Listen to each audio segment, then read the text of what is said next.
Bonjour à tous et bienvenue pour ce nouveau numéro de Bistrofig Pro. Aujourd'hui, j'ai le grand plaisir d'accueillir Thierry de la chaîne YouTube TechNapa. TechNapa qui parle d'impression 3D beaucoup, mais aussi de nouvelles technologies au sens plus large. On va parler avec lui pendant environ 1 heure. On va échanger entre passionnés. Donc merci à toi Thierry d'être là. Et bah salut Thierry. Bonjour et bonjour à tout le monde, hein, et merci de m'accueillir sur ta chaîne.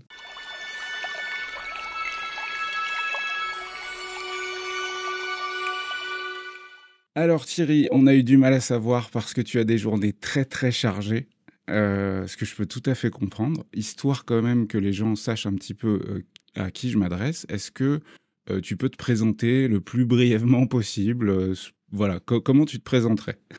C'est pas un entretien d'embauche, hein. Alors, ben oui, ben voilà, moi je suis Thierry, je suis connu dans la communauté de l'impression 3D, en tout cas un peu sous le nom Technapa. J'ai une chaîne YouTube du même nom et un blog du même nom. Et à la base, effectivement, je partais sur l'impression 3D et je m'intéresse à la technologie principalement créative de manière générale. Voilà. Et j'essaye de partager les petites connaissances que j'ai. Ok, donc je reviens juste sur Technapa. Est-ce qu'il y a une histoire derrière ce nom ou est-ce que tu trouvais ça cool? Alors, à la base, et je suis vraiment pas parti sur ce principe-là, mais à la base, j'avais envie de.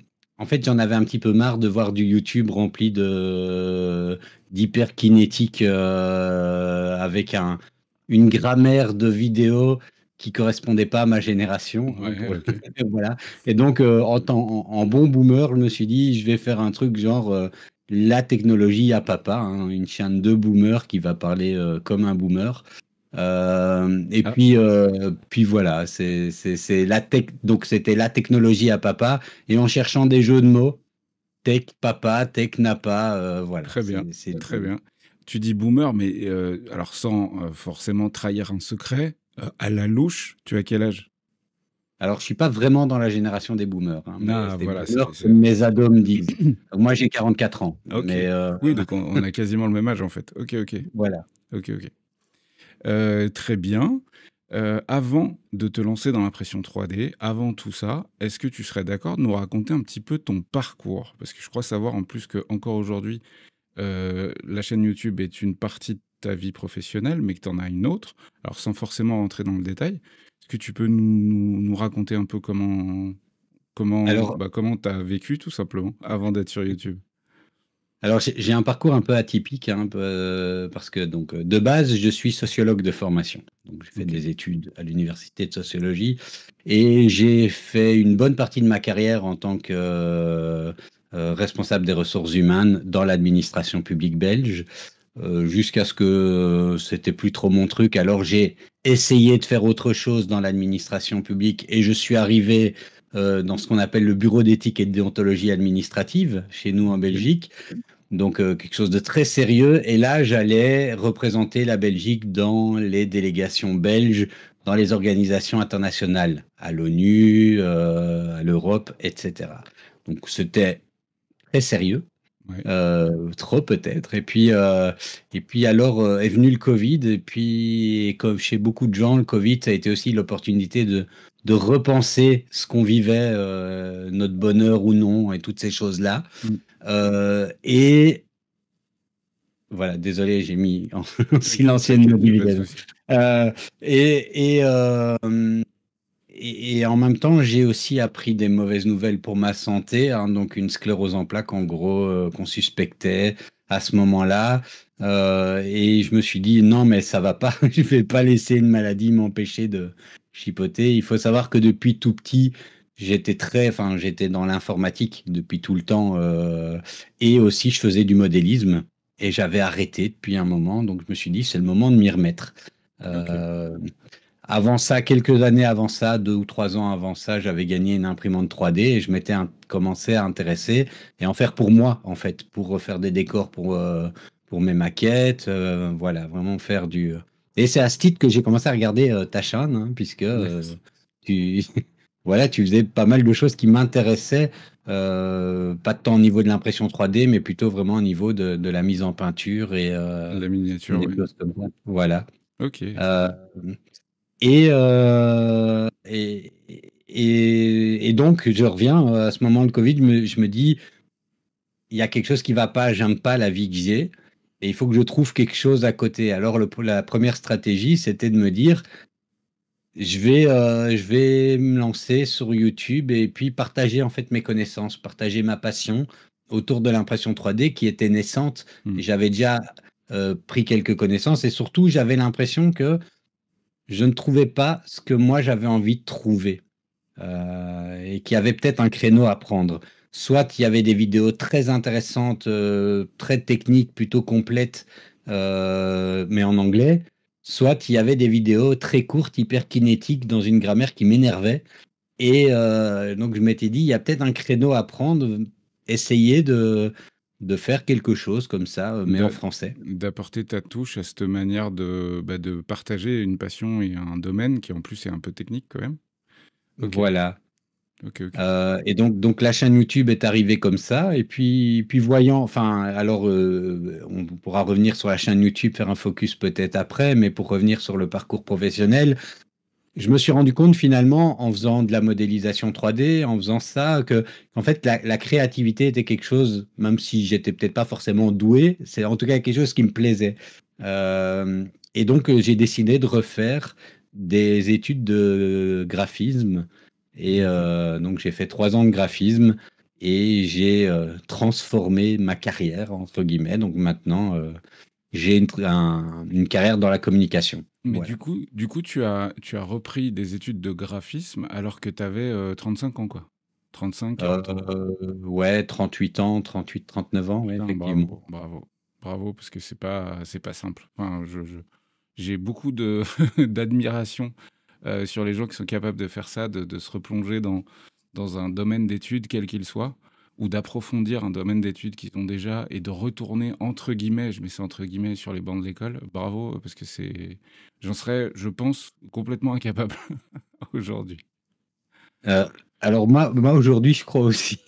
J'avais peut-être plus d'énergie il y a 5 ans ou il y a 6 ans, mais oui, ça a été un sacré défi quand même, hein. Quand j'étais occupé, je me disais, mais qu'est-ce que j'ai fait comme connerie, hein, Ouais, ouais, ouais, je Mais, comprends. mais voilà. Et j'ai eu la chance de pouvoir travailler vraiment en tant que graphiste pendant 2 ans. Et puis alors, s'il y a des Graphiste gens qui 2D? connaissent graphiste 2D, oui. Et s'il y a des gens enfin, qui sont des abonnés à moi, qui me voient sur la chaîne, ils le savent peut-être un peu. Mais j'ai eu la malchance aussi de perdre mon boulot parce que dans mon boulot, ils ne croyaient pas que je puisse avoir une chaîne YouTube qui marche tout en travaillant. Donc en gros, ils me suspectaient de carotter au boulot et D'accord, d'accord. de voler du temps de travail. Et donc j'ai dû repenser là en janvier ma carrière.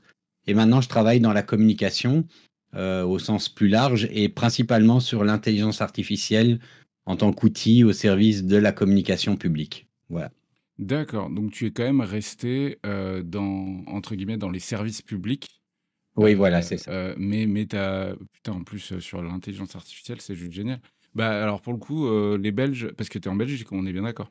En Belgique, ouais. Donc les Belges, vous avez de Voilà. la chance d'avoir des gens, qui savent de quoi ils parlent, et puis qui le continuent à le découvrir parce que l'IA, c'est enfin, du jour au lendemain, il y a une évolution complètement folle, Ah, de c'est ce incroyable, ouais, hein. ouais. J'en parlais avec ma chef justement ce matin où elle me présentait un peu comme ah, monsieur expert IA, mais j'ai dit mais non, pas du tout. Enfin, je suis un enthousiaste, je l'utilise beaucoup dans le cadre de ma chaîne YouTube. J'ai des automatisations pour des trucs pour m'aider à travailler. Mmh. Mais là, je professionnalise un peu ça, je me rends compte que je suis rien, quoi. Ouais, ouais, ouais, Il y a un monde. je vois tout à fait ce que tu veux dire, ouais, ouais, ouais. Et puis surtout, ça va à une vitesse qui est encore plus folle que l'impression 3D. Et pourtant, Ouais, tout à l'impression fait, 3D, ouais. c'est allé très, très vite déjà. Effectivement. OK, je reviens juste aussi un instant sur il y a 2 sujets, parce que dans ta description, là, il y a 2 sujets qui m'interpellent. Le premier, et je ne sais pas si tu veux qu'on l'aborde, tu m'as parlé de la sclérose en plaques. Oui. Est-ce que tu veux en parler un petit peu? Parce que pour le coup, enfin, c'est malheureusement souvent le cas, enfin, c'est tout le temps le cas. Quand on n'est pas confronté à une maladie, on s'intéresse pas aux maladies, si on n'est pas médecin, j'entends. Et concrètement, c'est quoi, si tu peux? Alors, Si tu veux, évidemment, si tu veux. bah, pas de souci. Donc, c'est très compliqué à expliquer ce qu'est la sclérose en plaques parce qu'il y a déjà plusieurs formes de sclérose en plaques et chaque personne atteinte d'une sclérose en plaques va le développer de manière un peu individuelle. Il y a pas vraiment un schéma logique. OK. Il y a des gens, pour dire, il y a des gens qui font une progression linéaire, donc ils perdent leur capacité progressivement. Alors ça peut être capacité manuelle. En gros, c'est une atteinte du système nerveux central. OK. Donc tout ce qui nécessite ton système nerveux, à un moment donné, peut être impacté. Tu peux ne plus savoir marcher, tu peux plus savoir utiliser tes mains, voire plus voir, par exemple, hein. Mmh. OK. Donc, mais ça peut être une progression linéaire. Il y a des gens comme ça qui, petit à petit, perdent et ne récupèrent jamais. Il y a des progressions erratiques. Il y a des formes de sclérose en plaques où tu as une progression erratique. Ça veut dire que tu vas avoir une poussée. On appelle ça une poussée. Un matin, tu te réveilles. Enfin, je schématise, hein, mais c'est un C'est peu des ça. paliers, quoi. Voilà, tu vas te réveiller un matin avec une incapacité et elle peut durer 6 mois. Et puis, en fait, tu vas la récupérer à un moment donné. D'accord. Mais d'autres peuvent rester invalidantes. Certains ont des progressions très rapides, d'autres pas du tout. Moi, j'ai la chance d'avoir une progression extrêmement lente. OK. Et on a commencé à diagnostiquer ça. Puis en plus, il y a eu des En fait, un neurologue m'a dit on peut vraiment, vraiment diagnostiquer une sclérose en plaques qu'à l'autopsie. Donc, j'ai proposé qu'on Super. attende un petit peu pour dire. Euh, Super. mais donc, on peut voir que les conséquences des affections, une série d'affections au système nerveux, et poser un diagnostic disant c'est plus que probablement ça.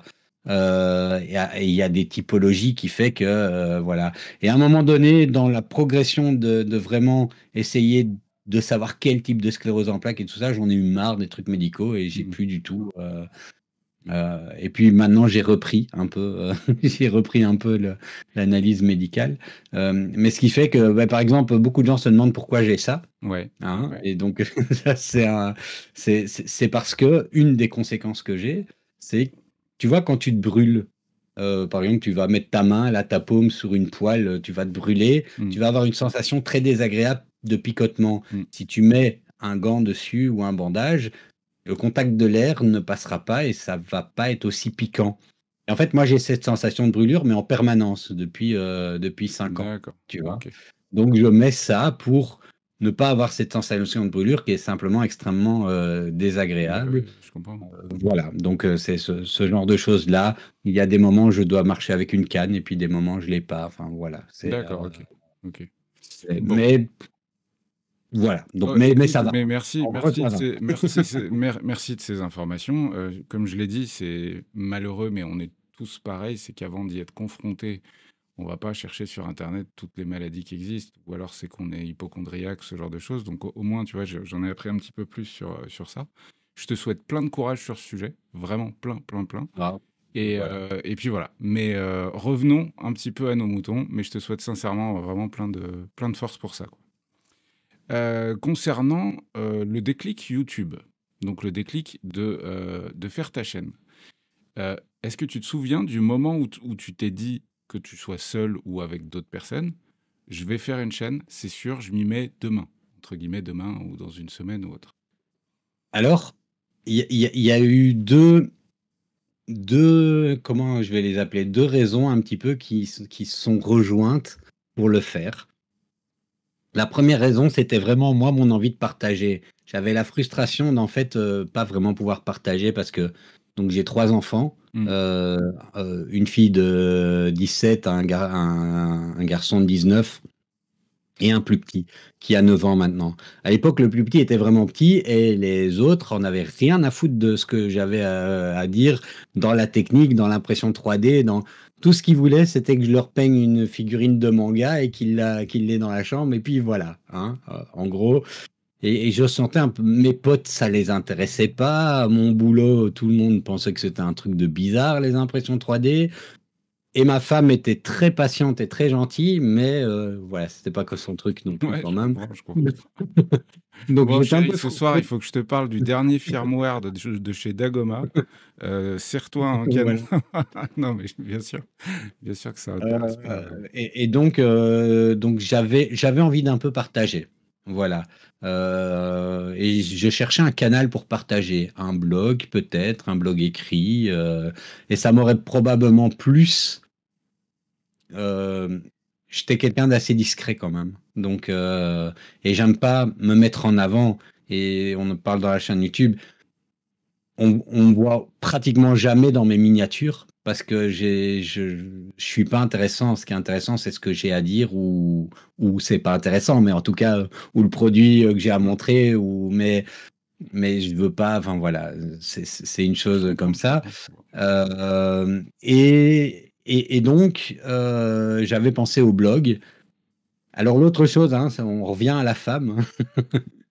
Vas-y, Ma dis-moi femme, tout. quand on avait marre que je dépense tout le pognon de la maison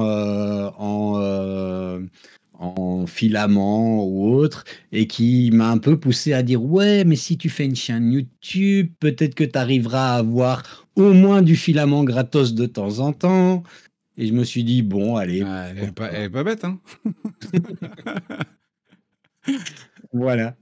Voilà. Et donc, effectivement, j'ai de temps en temps un peu de filament gratos. Ouais, Mais, tu m'étonnes. Ok. mais donc, voilà, ça a été un peu ces deux raisons. Et donc, Euh, ces deux raisons sont arrivées à un moment où je devais faire mon travail de fin d'études en graphisme et je devais présenter un projet pro, faire un branding, enfin voilà, toute Hmm. une série de choses. Et je me suis dit, je vais faire une maquette de chaîne YouTube liée à l'impression 3D, mais j'avais même pas l'idée de dire que j'allais en faire quelque chose. On va faire un logo, on va essayer de penser un thème visuel, des couleurs, enfin voilà. Et donc j'ai fait mon mémoire autour De ce que de ce t'allais devenir. branding, Ok. voilà, euh, avec des projets, des maquettes d'animation pour une intro, enfin voilà, différentes choses comme ça. Et, euh, et après, une fois que j'ai eu mes études finies et que j'avais tout ce matériel, je me suis dit, peut-être on va essayer d'en faire quelque chose, ça peut être une idée, on va essayer, on va tester. Alors c'était pitoyable, hein. Je regarde les premières vidéos, c'était Ouais, horrible. mais c'est Et pareil pour moi, hein. C'est vraiment pareil pour moi, ouais. C'est dur. Et puis Je, c'est je dur suis, de se regarder aussi.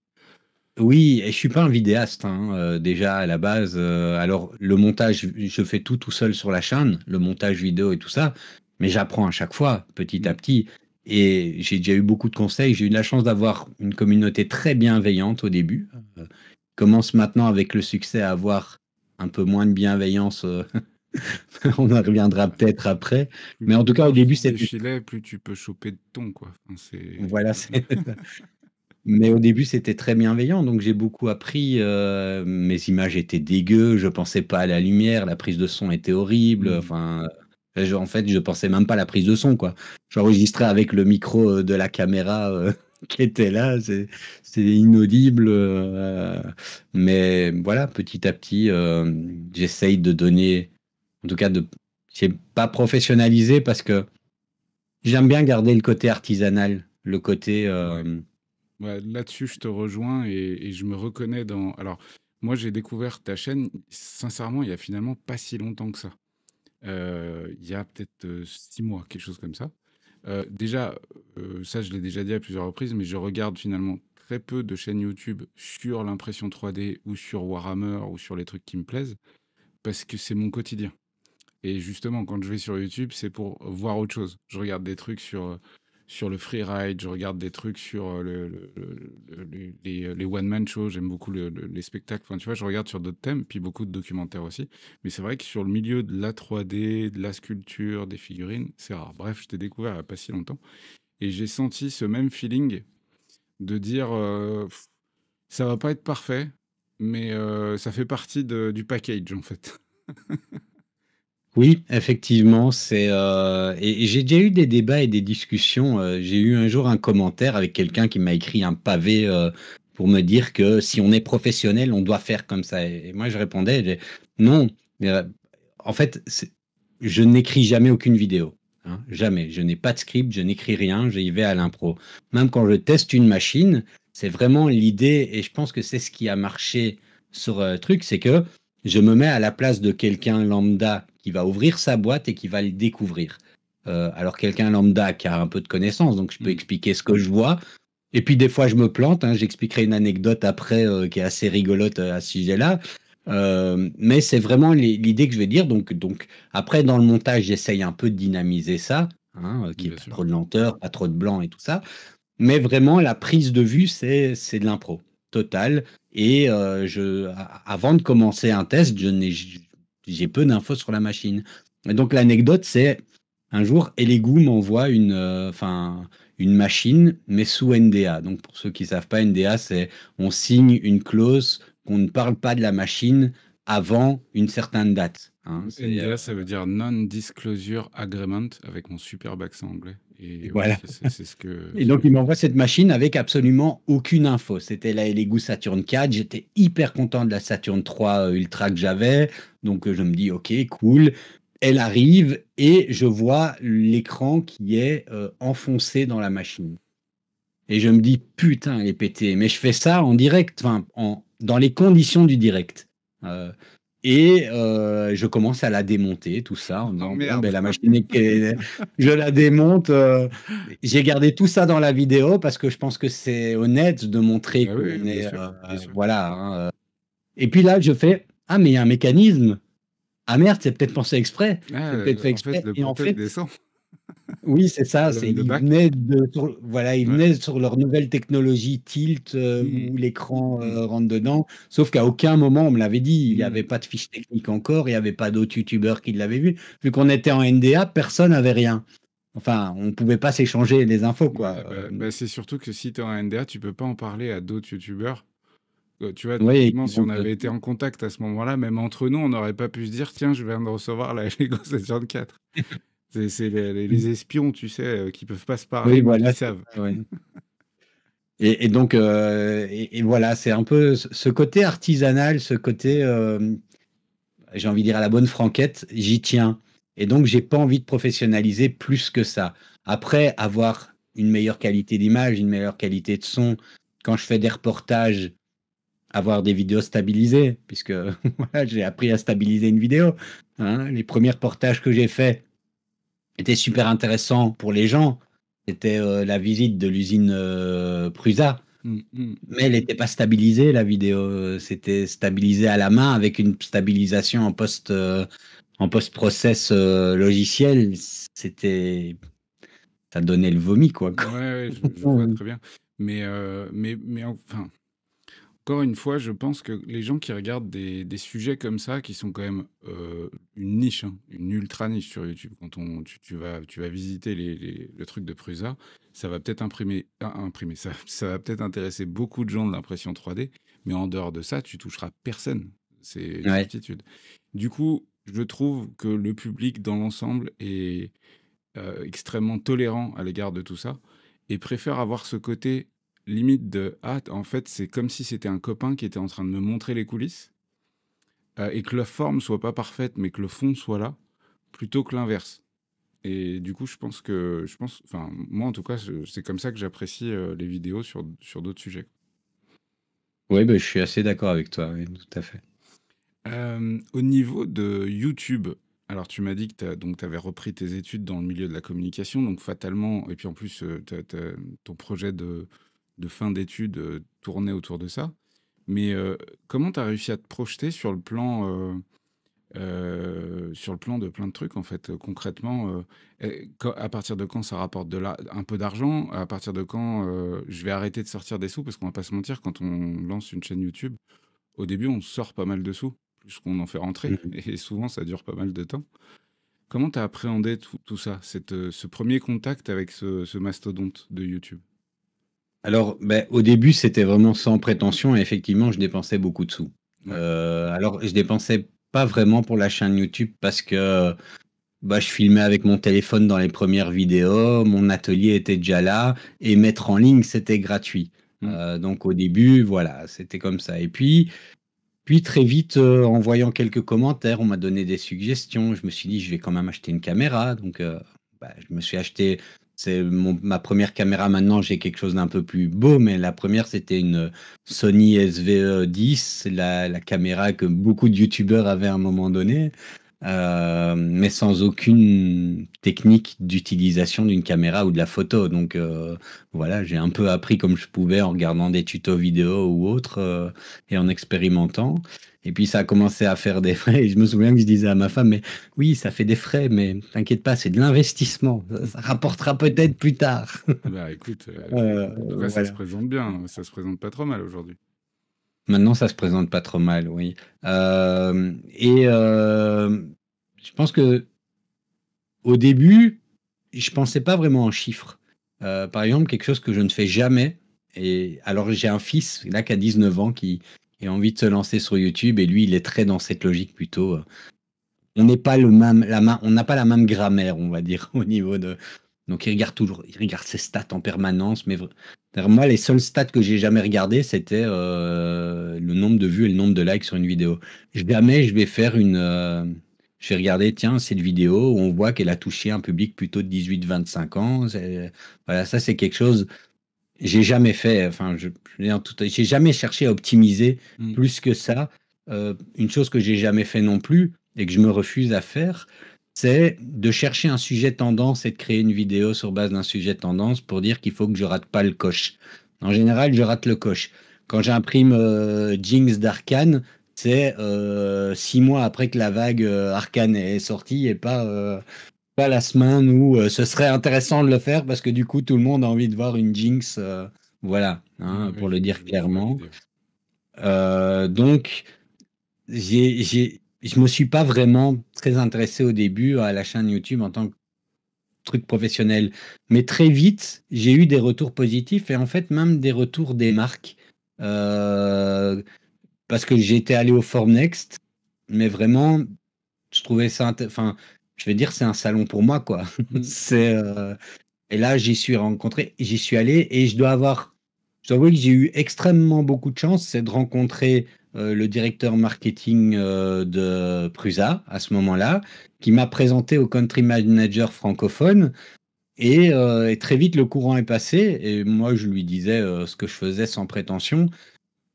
Et très vite, il a cru en moi, en fait. Il a dit non, mais j'ai vu déjà une ou deux de tes vidéos.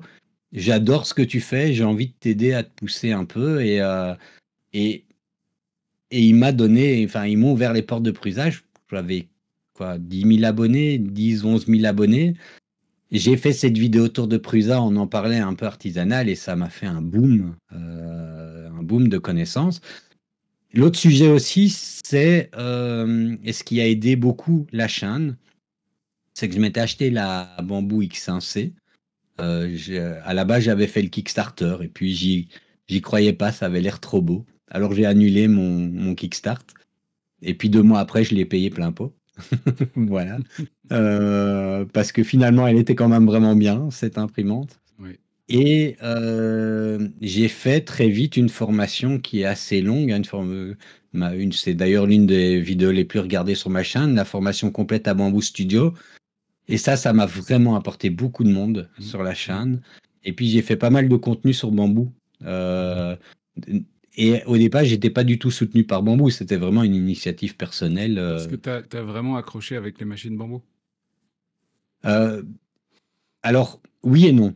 Toi, personnellement, j'entends. Est-ce que quand tu as eu la machine dans les mains, tu t'es dit, ouais, il y a quand même un up ou Oui, c'est ça, mais c'est pour ça que je dis oui et non. C'est oui parce que je trouvais vraiment que cette machine était intéressante. C'était agréable de pouvoir utiliser une machine sans faire plein de calibrations et tout ça, Mm, mm. euh, ou sans. Et mais très vite, je me suis ennuyé avec ces machines. Donc, d'un côté, j'ai continué à les utiliser parce que je voyais en même temps que j'étais. Et à ce moment-là, j'ai commencé à penser à la chaîne YouTube en créneau porteur. Je voyais qu'il y avait de la demande, je voyais que mes vidéos tutos, astuces et tout ça, et que ma formation bambou marchait bien, et que m'investir dans ce créneau bambou, c'était un peu me donner de la visibilité. Donc j'ai beaucoup utilisé la bambou pour la chaîne, mais à côté de ça, en fait, j'utilisais d'autres imprimantes pour moi parce que je m'ennuyais en fait, enfin parce que voilà, je suis un peu j'ai ce petit esprit technicien. Ouais, t'aimes bien mettre les mains dedans. Dans le cas Voilà, c'est de ça. l'impression 3D, t'aimes bien pouvoir bidouiller. Tu parlais de Voron un petit peu tout à l'heure. Et typiquement, Voron ou même Prusa, hein, c'est le genre de machine, en tout cas à une époque, aujourd'hui c'est de moins en moins le cas, mais c'était le genre de machine qu'on pouvait vraiment bidouiller dans tous les sens et qu'il fallait savoir régler, en tout cas à une époque. Est-ce que tu te souviens de la première imprimante 3D que tu as eue? La première que Oui, tu as achetée ou que tu as reçue? alors c'était un lot, un concours, je l'avais dit, c'était une Ender 5 Pro Celle en Core XY, là, celle avec le en cube? fausse Core XY. Ouais, en faux Core C'était, XY, c'est ça. Ouais. ouais, voilà. Donc elle était effectivement dans une structure carrée. Ouais, je Donc vois, et je vois. c'était en 2018, 2017, je pense, Ouais, quelque chose comme ça. à peu près, ouais. Ça commence à remonter déjà. Ça commence à remonter. Ouais. Ok. Ok, ok. Du coup, bah, et déjà au moins, enfin moi en tout cas, j'y vois un peu plus clair et puis je suis content d'en savoir un petit peu plus sur TechNapa, sur ta chaîne YouTube. J'aimerais juste, concernant la croissance de ta chaîne YouTube, j'ai l'impression qu'elle a été quand même assez fulgurante.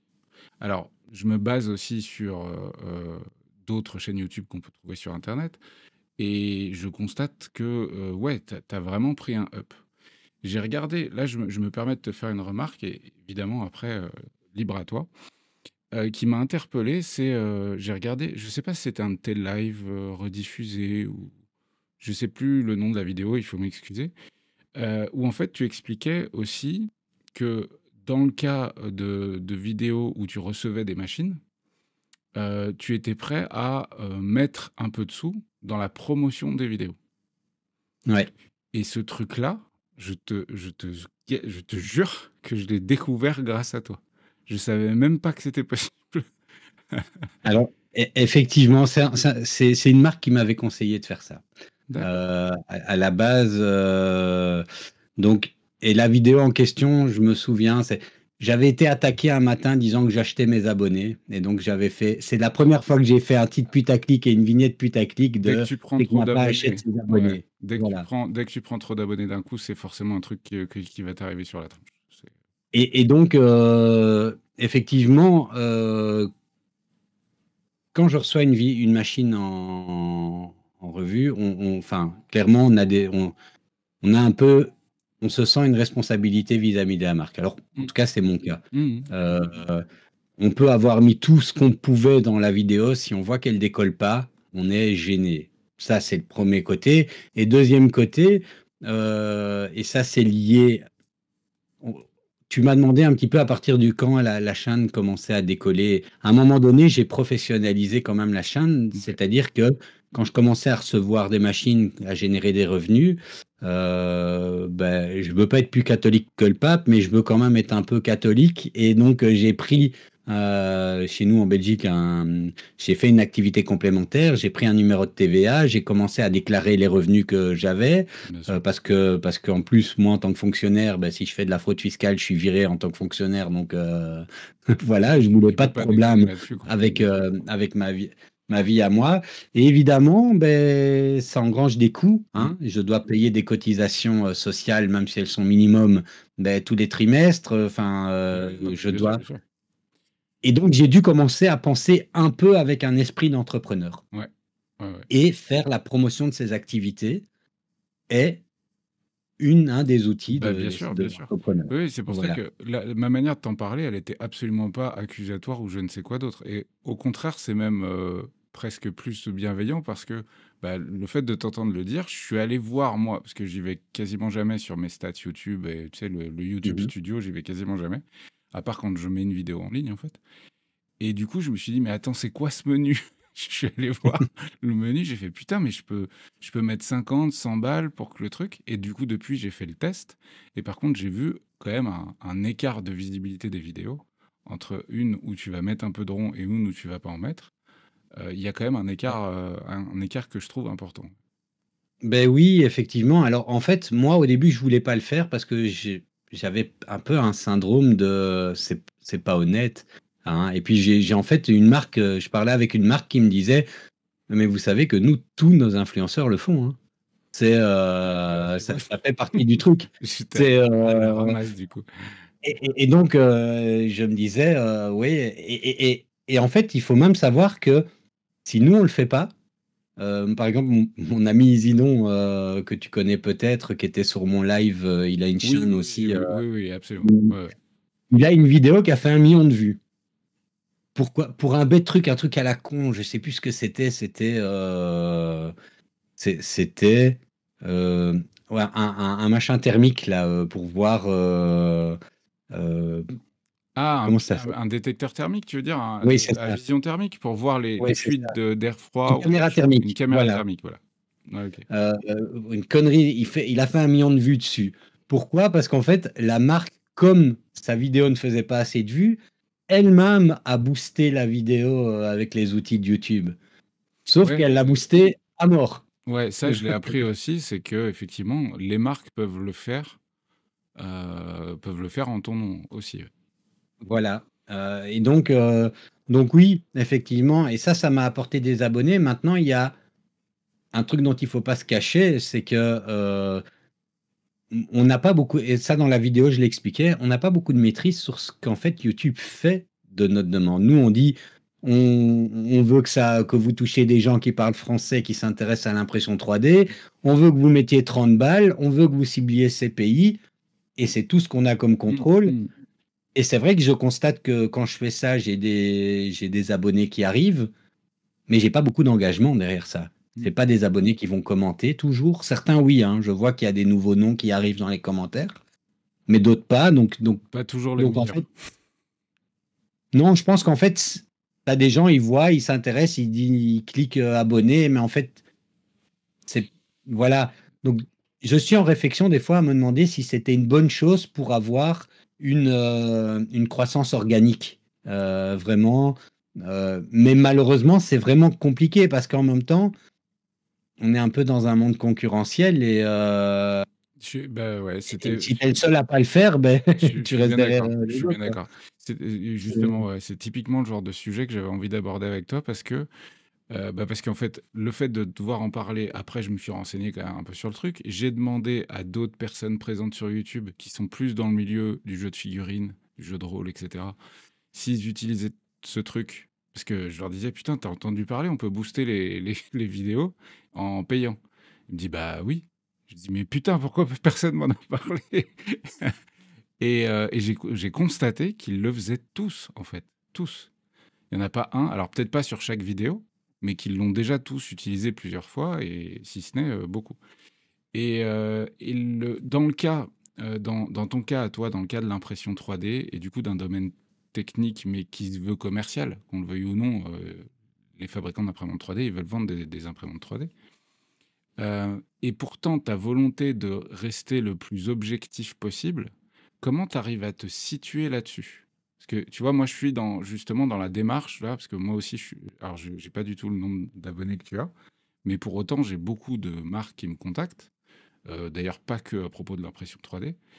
Et on commence à me proposer des chèques, en fait. Je te la fais courte, hein. Et je commence à me dire, bah, je suis peut-être le seul con à pas le faire.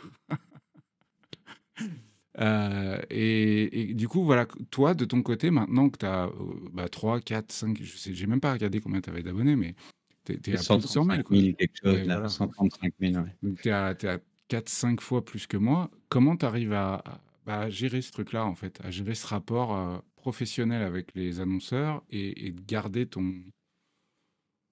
Alors, je me suis fermé beaucoup de portes, hein, pour le dire clairement, mais les portes, elles se réouvrent toutes seules d'elles-mêmes après parce que le monde du marketing est un monde hypocrite, il faut bien l'avouer. Hmm. Euh, J'essaye et je veux garder ma liberté de ton.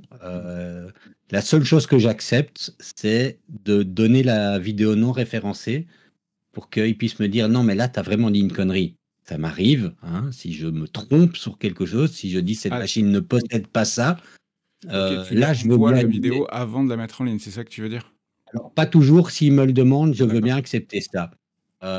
Qu'ils puissent avoir un droit de regard sur la vidéo avant, mais uniquement pour corriger des erreurs manifestes que j'aurais commises, pas pour corriger des appréciations que je fais Ouais, je comprends.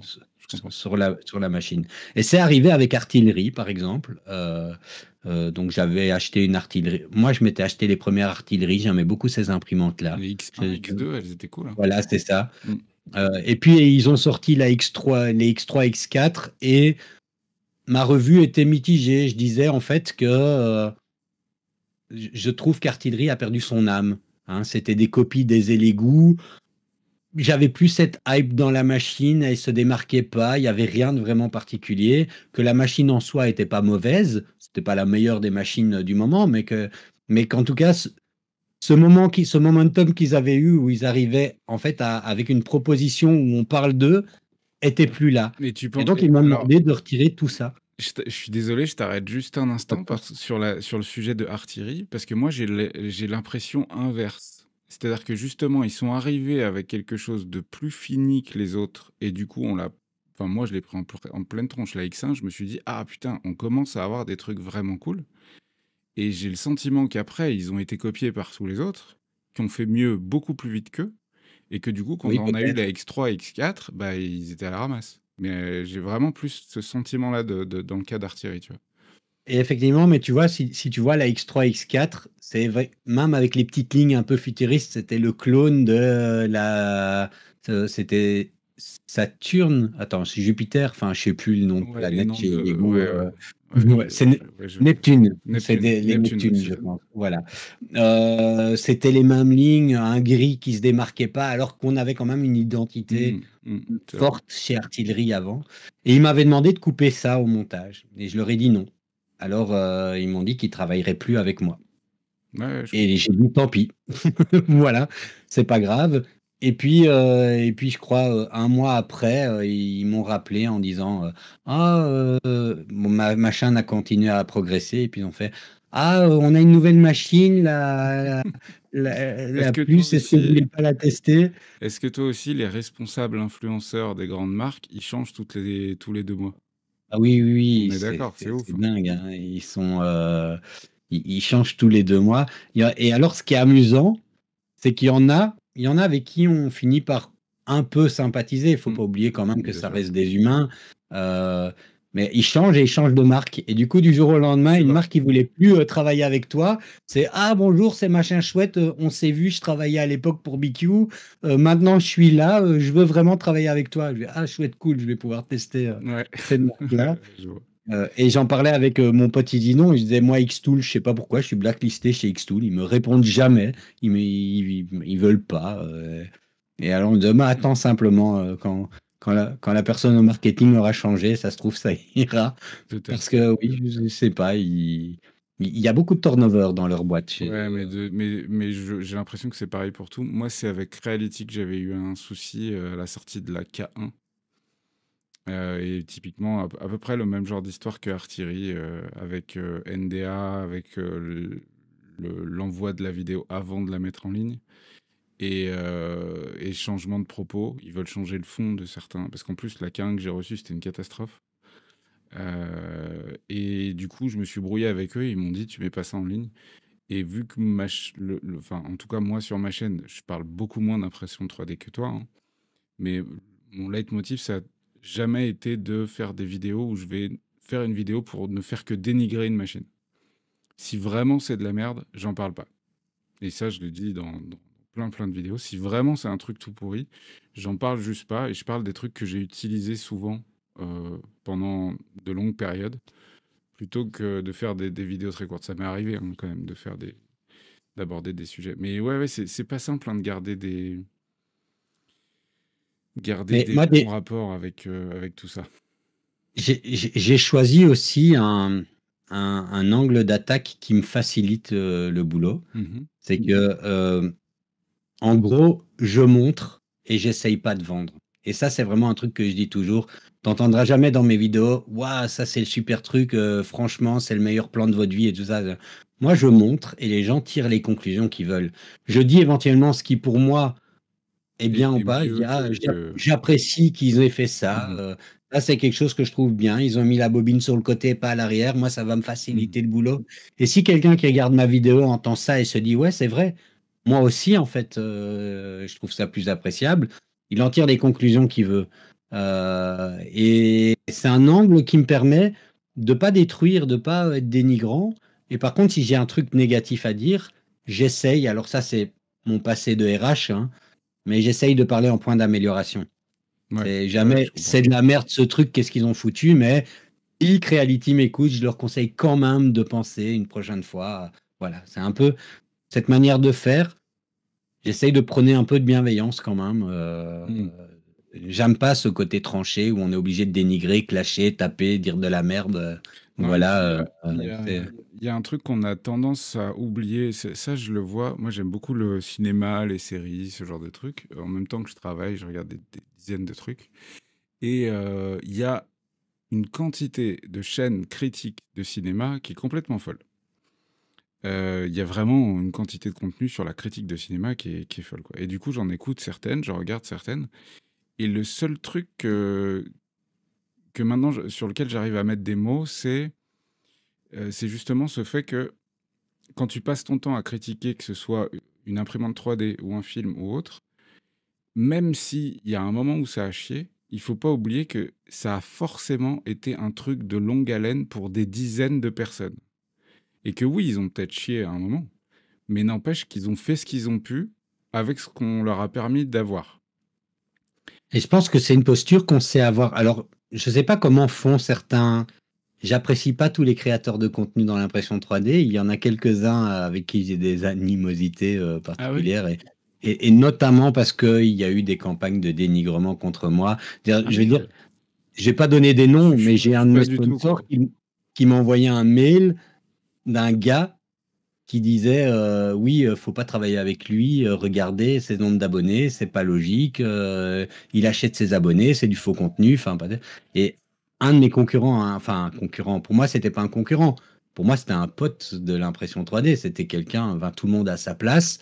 Il y a un peu comme si Creality me file une machine, le marché est fermé pour les autres créateurs de contenu, Mmh. mais non en fait, c'est Mmh. pas vrai, c'est pas comme ça que ça fonctionne. Et donc moi, je suis pas du tout dans cette logique-là, et je sais plus pourquoi je disais ça. Non, sur le fait que tu avais eu du coup, Oui, quelques oui, animosités avec, je me souviens, je comprends pas, mais une chose que je sais, c'est que ce que tu viens de dire, même, il peut s'appliquer à nous et ça nous aide à comprendre.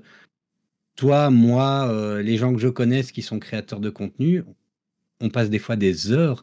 Et moi, j'ai un petit mème connu que mes vidéos sont longues. Je fais des tests des fois de machines qui font une heure et demie. Euh, c'est le j'ai 1er film, J'ai une de mes abonnées qui m'a dit moi j'adore regarder tes vidéos parce qu'en plus comme tu as un ton un peu prof, calme et tout ça, j'aime bien parce que je m'endors avec. Je dis bah, au moins je suis utile. Peut-être pas pour acheter pour expliquer la machine, mais au moins pour t'endormir. Donc je suis utile. Mais derrière, en fait, tu vois, ça j'apprécie, c'est des retours sympas.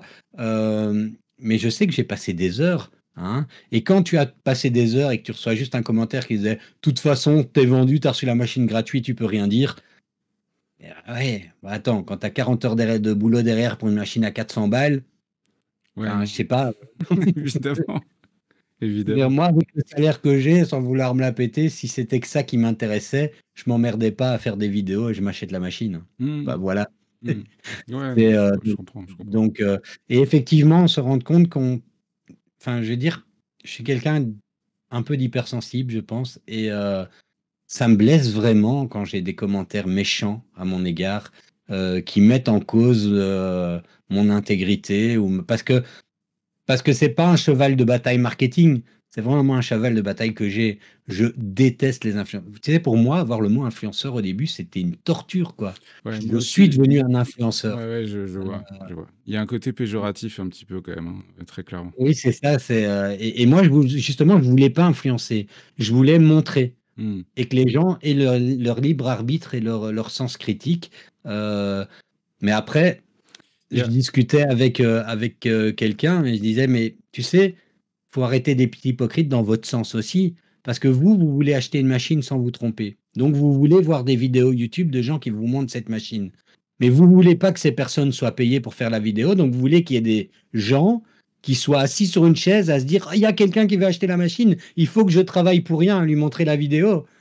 Et même que j'achète les machines, enfin, je veux dire, si tu regardes YouTube gratuitement pour limiter le risque d'avoir fait une connerie en achetant une machine, tu dois jouer le jeu qu'il y ait des gens qui sont payés d'une manière ou d'une autre pour tester ces machines. Mmh, mmh. Et Ouais, après, tu peux être critique vis-à-vis du contenu. Si tu as l'impression que c'est qui ment et que chaque fois qu'il teste une machine, c'est la meilleure machine qu'il a testée de sa vie, bon. non, le problème, c'est que les gens font pas trop enfin, à partir du moment où tu vas présenter un produit et qu'il peut être acheté quelque part, les gens font plus trop la différence, je trouve. Alors peut-être que pour les jeunes, c'est pas trop le cas, mais entre un camelot et toi. Je sais pas Mais si ça existe en Belgique, les camelots. Enfin, tu sais, ces gens sur les je vois le marchés genre, hein, mais un ouais. vendeur à la criée, tu sais, qui fait des démonstrations de son pressoir à jus d'orange qui est formidable. Ils font pas trop la différence entre ces deux trucs-là.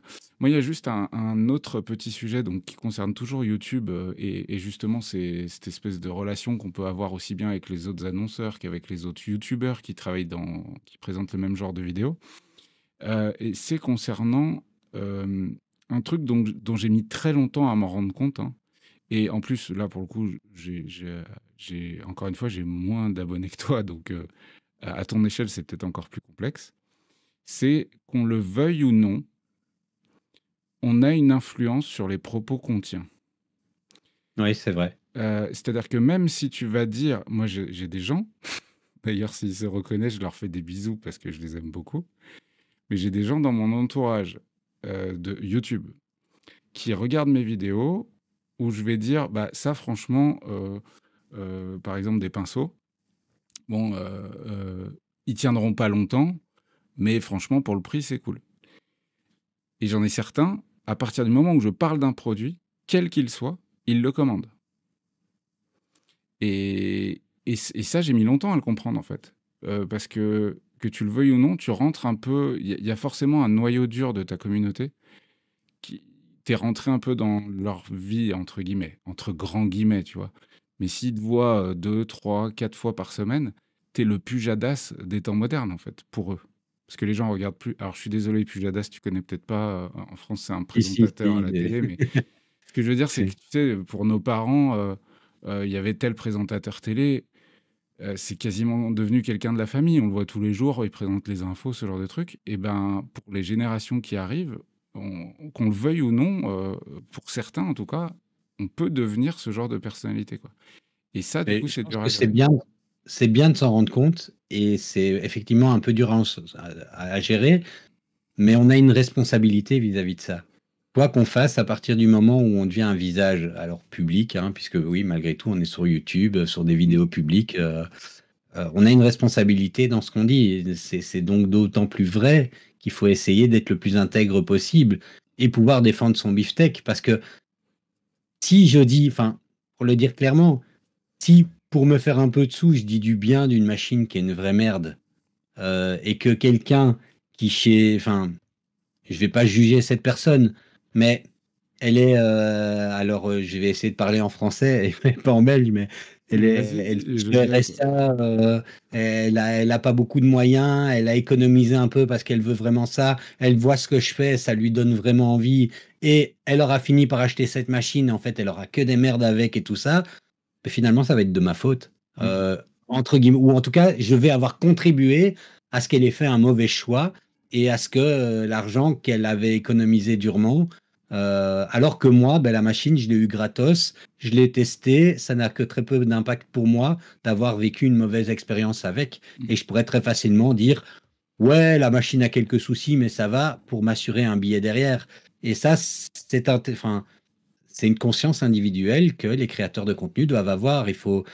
C'est bien de penser à son portefeuille, mais c'est aussi bien de penser que ce qu'on va dire, des gens vont l'entendre. Ouais, bah ouais. Et puis, bah oui, dans ton cas, ça peut être des dizaines, voire des centaines de milliers de personnes. Donc, non, non, clairement, faut pas qu'on déconne. Et justement, est-ce que cette petite insouciance du début de tes premières vidéos, qui était agréable peut-être, ou peut-être un peu stressante parce que c'était les premières, mais est-ce que maintenant tu as une forme de pression qui est arrivée quand tu sors une vidéo? Une forme de pression liée à justement, j'espère que j'ai pas dit de conneries, j'espère que la marque va apprécier, j'espère que les viewers vont apprécier, ce genre de choses. Alors, je vais peut-être être méchant avec les marques, mais les marques, je m'en fous complètement. Parce que je suis honnête dans ma démarche. Ce que je leur propose, c'est ce que je fais. Je leur dis, je vais faire une revue technique d'à peu près 1 heure et je vais dire les points positifs et les points négatifs selon moi avec les yeux de quelqu'un de lambda. Ils acceptent le truc, ils acceptent pas, on fait pas la vidéo. Ils acceptent le truc, on fait la vidéo, je suis à l'aise et c'est ce que j'aurais fait. Donc, j'ai pas peur d'avoir dit une connerie. Ça, aucun problème. Euh, j'ai pas non plus peur d'avoir dit une connerie quand il s'agit des personnes parce que, et là, ça me prend énormément de temps. Je sais que je réponds à tous les commentaires qu'il y a sur ma chaîne. Et des fois, ça me dure, enfin, je passe des dimanches entiers, j'ai mis 3 4 heures à répondre aux commentaires. Avant, je répondais tous les jours. Bah, ça fait Et longtemps que puis j'ai maintenant, abandonné, hein. maintenant, c'est dans des proportions qui sont juste plus possibles pour le faire tous les jours, mais je le fais. Donc les gens doivent attendre des fois une semaine avant d'avoir une réponse aux Bah ouais. commentaires. Mais je réponds à tous les commentaires. Vraiment, je crois qu'il n'y a pas un seul commentaire sur ma chaîne auquel j'ai pas répondu. Et alors, à ce moment-là, je peux expliquer, clarifier, justifier s'il y a une personne qui, ben, par exemple, aurait trouvé que j'ai dit quelque chose de négatif, de pas correct. Ah ouais, mais en plus, tu dis pas juste merci pour ton commentaire. Tu Ben, réponds je pense que vraiment. 80% des commentaires, je dis merci parce que ça suscite pas. C'est genre, Ouais. ah, j'ai acheté la machine, elle est bien, voilà, mais content pour Et quand toi, tu te merci. fais les quelques fois où il y a des trucs qui passent les robots, insultes et qui sont méchants, tu réponds à ça? Parce que alors moi, Alors, je c'est devrais rare, pas mais répondre. ouais. Je devrais pas répondre. La plupart du temps, j'essaye de répondre avec humour. Ouais. Genre, il y a un gars qui dit ouais, enfin, j'essaye de trouver une pirouette humoristique où je clash la personne, mais en reprenant un peu ses mots. Voilà, c'est un peu aussi ma personnalité. Mmh, J'essaye d'être bienveillant, mais je suis pas un grand bisounours qui accepte de s'en prendre plein la gueule, quoi. Voilà. Hein. je comprends, Euh, je comprends. il m'est arrivé quelques fois où je dis à un gars, mais en fait, t'es qu'un connard. Il me dit, sérieusement, si tu veux pas regarder ma vidéo, casse-toi de cette chaîne, quoi. J'aime bien avoir des abonnés, mais des bonnes personnes, pas des Bah, cons comme toi. Ça là-dessus, m'est tu arrivé une fois, comme ouais. ça. C'est pas la manière dont j'aime bien être avec les gens, mais là, le gars, mais il était dénigrant, Exécrable, ouais, ouais. insultant. Ouais, je comprends.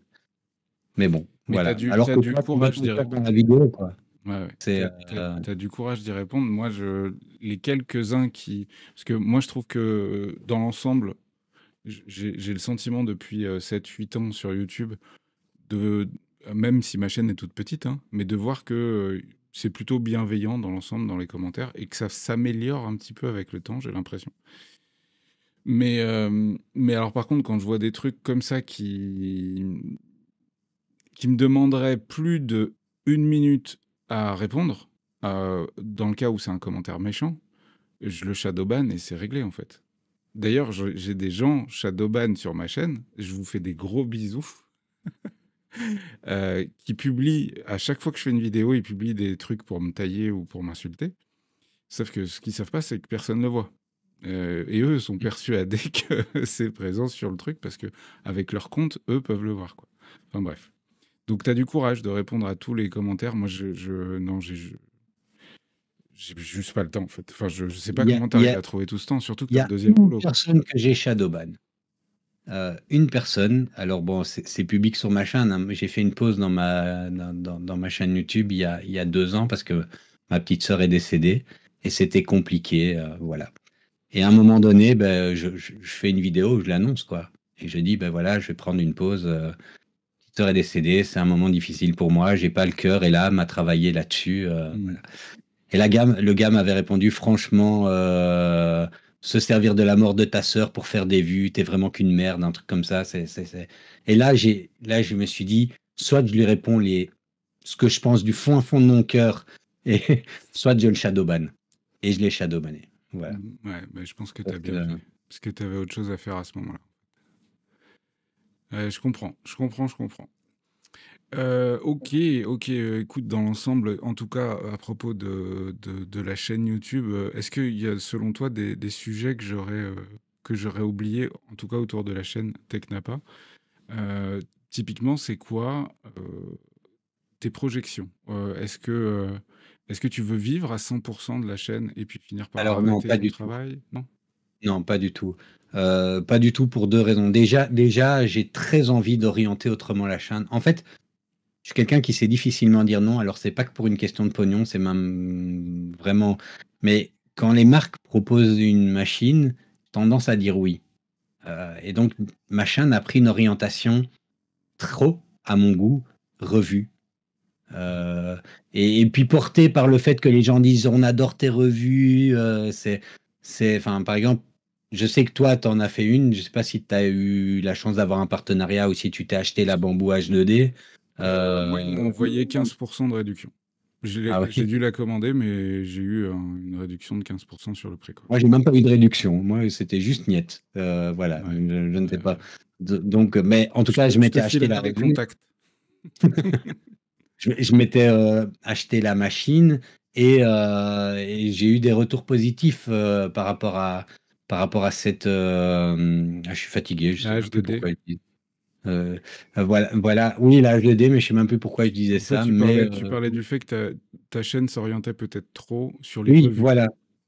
Et donc, des fois un peu porté par les gens qui disent: ah, on aime bien tes tests et tout ça, ah, on voudrait le test de telle machine, ah, tu peux tester telle chose. Donc, tu as envie de répondre un peu positivement à ta communauté en disant: ok, j'accepte les machines parce que du coup, vous aurez la possibilité d'avoir une revue complète, détaillée, avec ma méthodologie selon cette machine.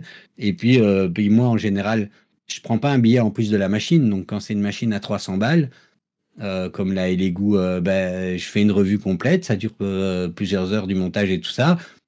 Ça, c'est clair, c'est transparent sur ma chaîne.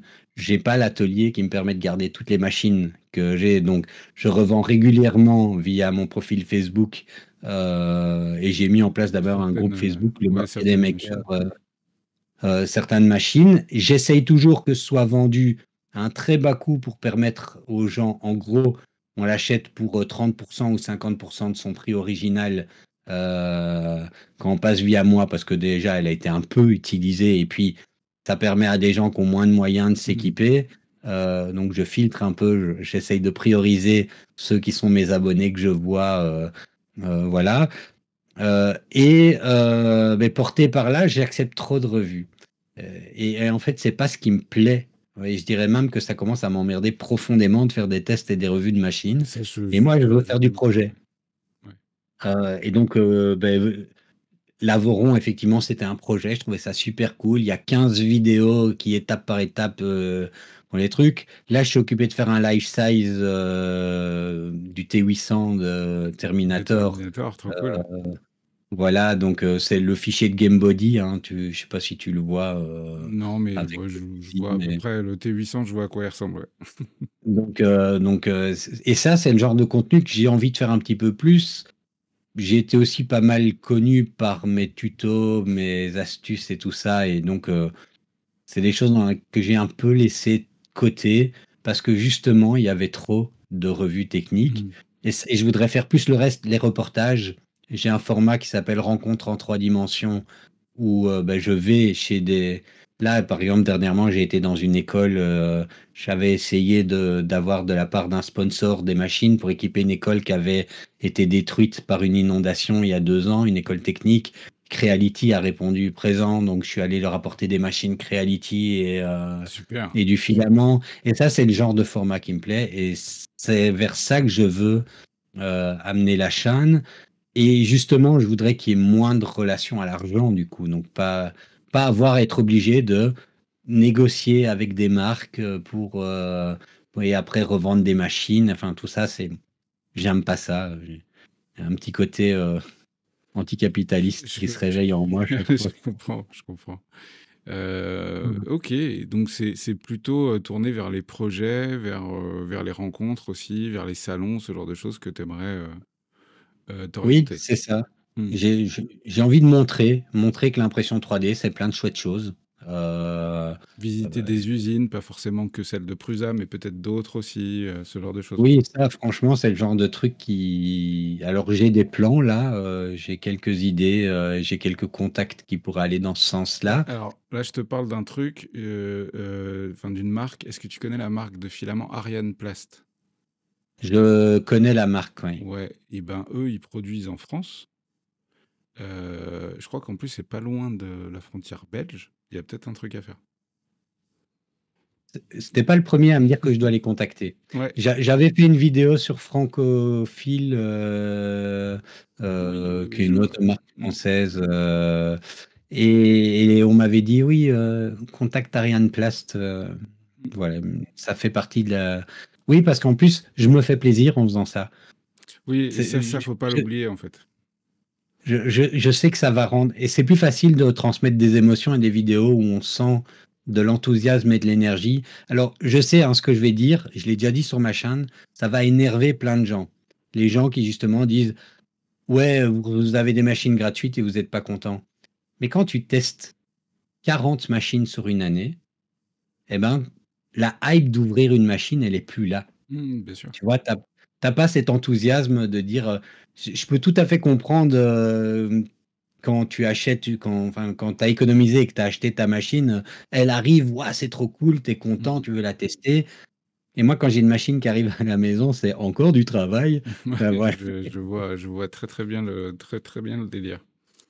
Ok. Donc, voilà. Eh ben écoute, je te souhaite alors, on n'a pas encore complètement fini, mais je te souhaite de réussir cette transition.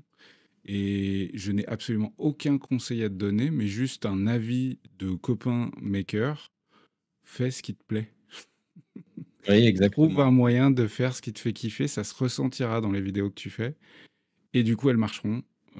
En tout cas, avec le public que tu veux en plus, et pas forcément justement tous ceux qui accompagnent la masse.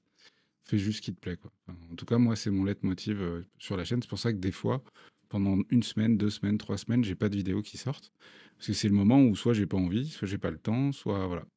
Donc, j'aimerais juste aborder un petit peu avec toi, en plus tu en as parlé au tout début de l'échange, lorsque tu t'es présenté, de l'intelligence artificielle. Parce que c'est un Ah oui. sujet un petit peu brûlant. On va pas y passer trop longtemps, parce que ça fait déjà près d'1 heure qu'on discute tous les deux, le temps passe vite. Euh, J'allais dire, quel est ton avis sur l'IA? C'est impossible comme question. Je vais essayer de, de centrer un petit peu plus les choses. Euh, Est-ce que tu vois l'IA comme un réel danger ou une réelle belle découverte? Alors, je vais donner une réponse de jésuite, un peu des deux. Les deux, voilà. Euh, mais non, je pense, j'ai un avis très enthousiaste et critique sur l'IA. Alors, enthousiaste parce que je pense que, enfin, déjà, je crois pas que j'arriverai à baisser, à faire la masse de travail que je fais, en plus de celle du boulot, si j'avais pas ces outils-là pour m'aider. Mm. Euh, et pour te donner un exemple, j'ai un custom GPT dans laquelle quand je reçois, alors je parle anglais, j'écris anglais, mais c'est des fois emmerdant de trouver des arguments, répondre. Donc quand je reçois un pavé d'un sponsor en anglais, j'ai un custom GPT où je lui colle le truc et il donne une réponse La avec même. quel est le temps de, voilà, patati patata. Donc ça m'aide vraiment beaucoup à la gestion administrative de la chaîne YouTube. Ça m'aide pas au contenu créatif, hein, parce que déjà, ben, je fais mes vignettes moi-même, je demande pas à une IA de le faire. Euh, et parce que j'écris pas mes vidéos, donc de toute façon, ça va pas m'aider. Donc voilà. Donc ça, Mais du coup, tu c'est, l'utilises quand même au quotidien mais je l'utilise en pour quelque sorte, un l'administratif. secrétaire, quoi. Voilà, c'est ça, Mm. c'est exactement ça. C'est un secrétaire pour moi, j'ai un Virtuel. assistant administratif Mm. pour la correction aussi. Tu vois, j'ai un blog dans lequel je publie pas mal de choses, notamment une revue écrite de mes tests vidéo, parce que des gens m'ont demandé, ils préfèrent lire le matin dans le métro que de regarder une vidéo. Et ben, pour l'orthographe, j'ai un custom GPT où je lui ai programmé quelques règles d'orthographe avec des tons que j'ai envie d'utiliser et des choses comme ça. Ah ouais, je Parce que comprends. si tu lui demandes juste de corriger l'orthographe, voilà, tu vas perdre le Mm. ton, ton ton que tu as écrit toi. Euh, donc voilà, c'est vraiment un assistant pour moi au quotidien. Mais là, on parle de chat GPT. Au niveau graphique, j'ai évidemment exploré les choses. Mm.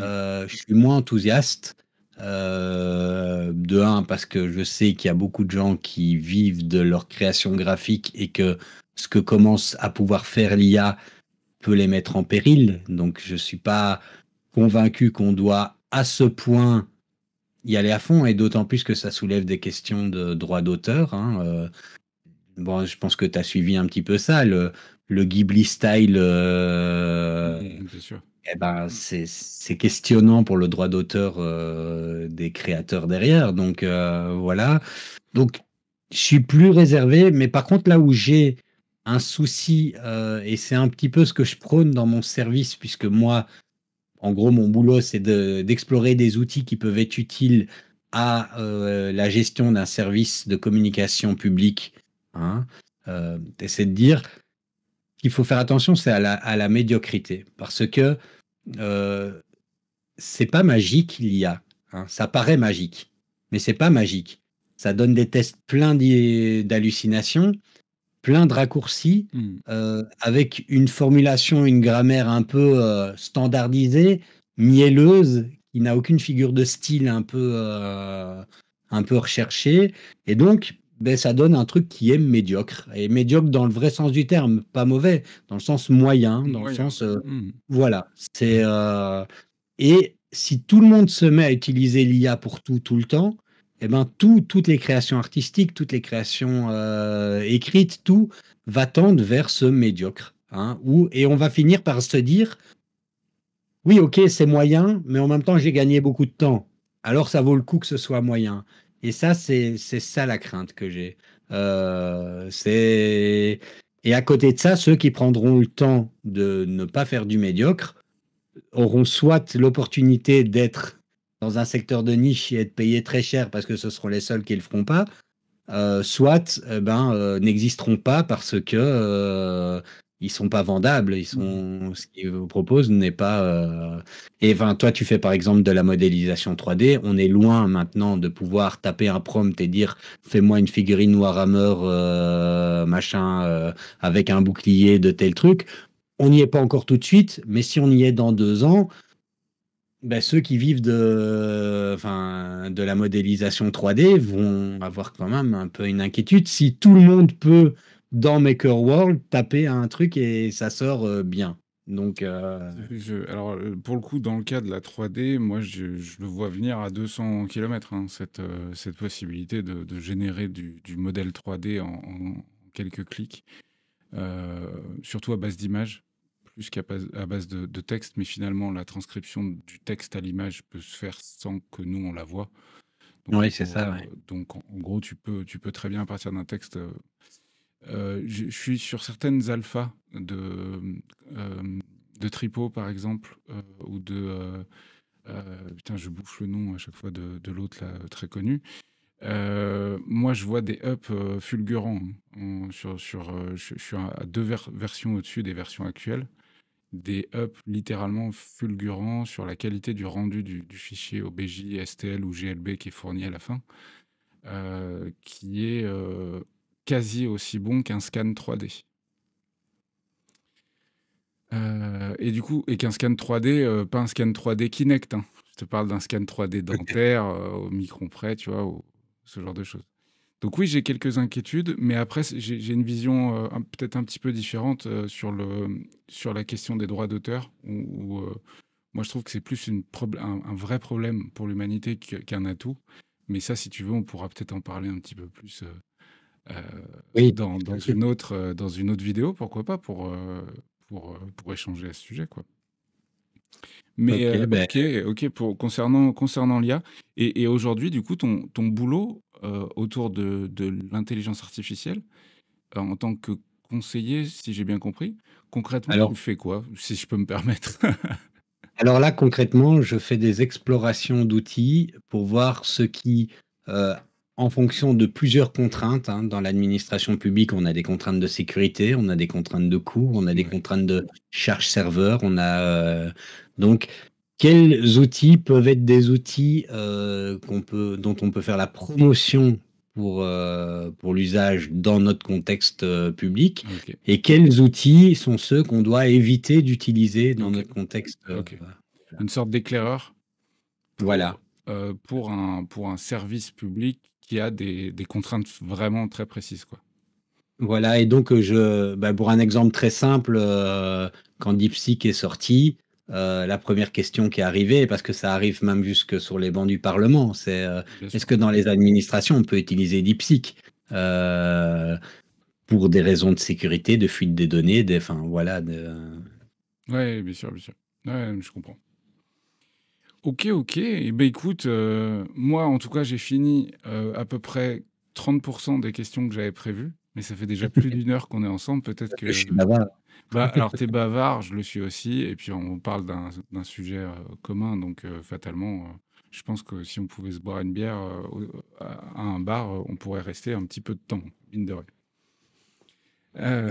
Est-ce que je peux me permettre de te poser une question extrêmement risquée sur un truc, surtout qu'en plus on en a parlé juste avant, c'est notre responsabilité sur Internet. Demain, tu déménages peu importe où, tu dois emmener une imprimante 3D avec toi. C'est laquelle? Alors, ça va être la Prusa XL. Et pas parce qu'elle est polyvalente, enfin, pas parce que c'est Prusa, mais parce qu'en fait, c'est la plus polyvalente que j'ai. On a du 5 couleurs, sans déchets, Changement de date, oui. avec une taille de plateau qui est appréciable. Et voilà, donc ça, je peux répondre sans Assez, difficulté. assez facilement. Ok, ok, ok. Est-ce que avec ton travail, plus YouTube, plus tes projets de make, etc., tu trouves le temps soit de regarder des films, soit d'écouter de la musique, soit de lire des livres, de faire du sport ou de je ne sais quoi d'autre? Est-ce qu'il y a d'autres trucs que tu as envie de nous Bon, partager? Et puis peut-être pourquoi alors pas. le sport, j'ai sacrifié, hein. Oui, j'imagine, excuse-moi. J'ai quand même une vie relativement active dans le milieu philanthropique et associatif. Ouais, Donc, je suis quand même régulièrement des soirées pas là parce que je suis dans des associations où, ben, voilà. Donc, des ça, c'est. associations scolaires ou de mairie ou Alors, de... j'ai mis en pause pour le moment, mais j'ai été très longtemps actif dans une association qui s'appelle Mistral Gagnant chez nous, qui est une association qui réalise le rêve d'enfants malades, D'accord. par exemple. Chez nous, c'est Euh, Make-A-Wish. mais en fait, Make-A-Wish, c'est américain à la base. Mistral Gagnant existe depuis 30 ans avant que Make-A-Wish s'implémente en D'accord. Belgique. Et Ok. puis Make-A-Wish maintenant existe. Mais c'est un peu aussi sur le modèle. Il y a une association qui s'appelle Le Petit Prince aussi chez vous, Ouais, qui est un absolument. peu dans Ouais. Ouais. dans la même logique. Voilà, donc, et puis passer du temps quand même avec ma famille. Alors, plus avec mes grands ados parce que plus rien à foutre de passer du temps avec moi. Mais avec mon petit, hein, que je ne mets pas en avant dans mes vidéos parce que parce qu'il aura le temps de le faire quand il aura envie de le faire Bien sûr. et que voilà. Je crois que je l'ai fait une fois, c'est parce que il voulait vraiment faire une vidéo et que j'avais attesté une imprimante pour enfants et que Le sujet s'y prêtait, bien sûr. voilà, mais non, il ne sera pas un allié là pour le moment. Par contre, c'est un apprenti dans l'atelier, donc Ah, c'est cool. j'essaie de le former. Là, je le mets sur le bon chemin du making, pas comme mes deux autres. C'est cool, c'est cool. Mais voilà. Et puis du temps avec ma femme, ma famille, de manière générale, Ouais, même t'as si je raison. dois avouer que le temps n'est pas élastique. Par contre, je dors très peu, donc c'est comme ça que je dors 4 heures par nuit à peu près. Donc Ah ouais, d'accord. ça m'aide à pouvoir avoir enfin, du temps pour mes projets et pour la chaîne YouTube surtout. D'accord, ok. Ok, ok. Eh ben écoute, merci beaucoup Thierry d'avoir passé une heure en ma modeste compagnie. Je suis ravi d'avoir pu échanger avec toi, de constater que l'impression 3D en France a des bons ambassadeurs. Et là, je dis l'impression 3D au sens large, hein, pas justement des revendeurs de telle marque ou de telle marque, mais vraiment juste de passionnés qui vont partager un peu ce truc. J'espère qu'on pourra se recroiser avec grand plaisir. Et puis, Bah écoute, si c'est sur un salon, d'ailleurs, il y a un salon à Lyon bientôt, d'ailleurs, tu vois, mais sur j'y l'impression serai 3D. Ah, c'est bon à savoir. C'est au mois de juin, je crois. en juin, ouais. Donc moi j'y serai du 4 au 7, mais ça termine le 5. D'accord. Donc j'y serai le 4-5 et après il y a une after party de Shitoobox D'accord. le 6 au soir. Donc bah, je serai là-bas aussi. Ok. Écoute, je note ça dans un coin de ma tête, mais moi, c'est pas très loin de chez moi. Je suis à peu près à 1 heure de Ah oui? Lyon. Et j'y étais allé l'année dernière, mais c'est vrai que j'ai un peu moins, enfin non, j'ai beaucoup moins l'esprit technique que toi et plus l'esprit résultat. Ce qui est, toi, tu vas avoir vraiment la curiosité de mettre les mains dedans. Je l'ai eu à un moment au début. Mais moi, aujourd'hui, ce qui compte, c'est ce que j'arrive à faire avec. Et c'est plus ça que Ouais. le truc sur lequel Et je le comprends tout à fait, hein. Je me souviens dans une vidéo, j'avais un peu expliqué. Il y avait un peu l'attaque sur alors tu as dû entendre ça. Les gens qui apprécient les bambous, c'est des assistés, c'est pas des vrais techniques. Ah Enfin, tu oui, vois, il y a oui, toujours ce monde un peu. Et moi, je disais, mais en fait, le problème, c'est qu'on est passé d'un monde très technique où effectivement, c'était plutôt des gens qui s'intéressaient à la Mm. technique, même pratiquement plus qu'aux résultats, Et hein. puis par On imprimait obligation. des benchies à la con et on s'en fout, on les fout. Enfin, moi, je les colle sur un mur, mais c'était surtout pour voir l'effet sur une optimisation et tout ça, à un autre public qui, lui, s'intéresse aux résultats et ce public est aussi légitime que le premier. Alors, plutôt que de dire que c'est pas des bons ou des vrais qu'ils n'ont pas le droit d'utiliser les imprimantes 3D, mais continuons à garder les machines, les Voron, les Prusa et tout ça Ça, pour je ceux suis qui veulent d'accord. mettre les mains dans le moteur et qui ait des excellentes propositions comme le fait Bamboo pour ceux qui veulent avoir le résultat sans se casser la Ouais. tête. Ouais, ouais, je suis bien d'accord. Bah, tu vois, c'est une très belle conclusion que tu viens de nous faire là, je trouve. Effectivement, Voilà. les deux mondes peuvent se battre. J'allais prendre une image, mais elle n'était pas bien choisie, du genre la deux chevaux et la Formule 1, tu vois. On n'est pas encore Ouais. à la Formule 1 avec du bambou ou autre, mais l'écart technique, je veux dire, entre le fait qu'il faut mettre les mains dedans, quoi. Mais dans tous les coups, écoute, je te remercie encore sincèrement de m'avoir accordé plus d'1 heure. J'espère que tout va rouler pour toi et puis je te souhaite plein de réussite pour ta chaîne et surtout pour le plaisir que tu vas prendre à nous faire des nouvelles vidéos. Et puis bah, je te laisse le mot de la fin. Ben, juste merci à toi, hein, parce que je trouve ça très chouette. Enfin, ça me fait vraiment plaisir. Je l'ai dit, moi, j'étais un de tes abonnés il y a longtemps, hein. Ça fait longtemps que je suis abonné à ta chaîne. Alors, pas avec mon compte Technapa, parce que c'est comme toi, hein. Je, je, excuse-moi. À part deux youtubeurs qui sont mes potes, je regarde pratiquement personne de ce monde-là. J'ai pas Ouais, le temps. Et par contre, j'ai mon autre compte Google avec ouais, ma je comprends. playlist où j'ai des vidéos historiques et tu es dedans, hein. Non pas en tant que C'est vidéo cool. historique, mais Ouais, ouais. parce que c'était mes inspirations pour essayer d'apprendre à peindre comme toi. Bon, j'y suis loin, hein, mais Bah, dis-toi que j'ai perdu avec le temps. Bon, mais dans tous les cas, voilà. merci encore Thierry. Merci à vous tous qui nous avez écoutés peut-être pendant plus d'1 heure. Peut-être que vous êtes en train de bidouiller de votre côté, en train de peindre des figurines, de nettoyer des figurines dans un bain d'alcool isopropylique ou encore d'être dans le bus ou dans le train. Merci beaucoup de nous avoir écoutés. On vous souhaite bonne peinture, bon jeu, bon print, et puis on se retrouvera très bientôt pour des nouveaux numéros de Bistrofig. Merci encore Thierry, et à très bientôt tout le monde. Salut à tous. Au revoir.